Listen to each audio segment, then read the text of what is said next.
బెంగాల్ దక్షిణ 24 పరగణాలకు చెందిన పలు బూత్లలో రీపోలింగ్ ప్రారంభమైంది.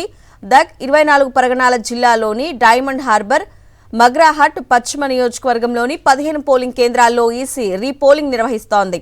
మగ్రాహట్ పశ్చిమలోని 11 పోలింగ్ కేంద్రాలు, డైమండ్ హార్బర్లోని 4 పోలింగ్ కేంద్రాల్లో కొద్దిసేపటి క్రితమే రీపోలింగ్ ప్రారంభమైంది.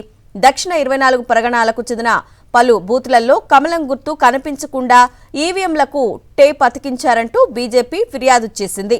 అవకతవకలు జరిగాయన్న ఫిర్యాదుల నేపథ్యంలో రీపోలింగ్ నిర్వహిస్తున్నట్లు ఈసీ ప్రకటించింది. సాయంత్రం 6 గంటల వరకు పోలింగ్ కొనసాగనుంది. రీపోలింగ్ నేపథ్యంలో ఈసీ భారీ భద్రతా ఏర్పాట్లను చేసింది.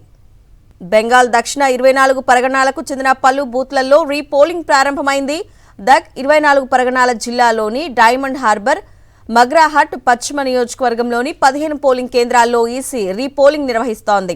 మగ్రాహట్ పశ్చిమలోని 11 పోలింగ్ కేంద్రాలు, డైమండ్ హార్బర్లోని 4 పోలింగ్ కేంద్రాల్లో కొద్దిసేపటి క్రితమే రీపోలింగ్ ప్రారంభమైంది. దక్షిణ 24 పరగణాలకు చెందిన పలు బూత్లలో కమలం గుర్తు కనిపించకుండా ఈవీఎంలకు టేప్ అతికించారంటూ బీజేపీ ఫిర్యాదు చేసింది. అవకతవకలు జరిగాయన్న ఫిర్యాదుల నేపథ్యంలో రీపోలింగ్ నిర్వహిస్తున్నట్లు ఈసీ ప్రకటించింది. సాయంత్రం 6 గంటల వరకు పోలింగ్ కొనసాగనుంది.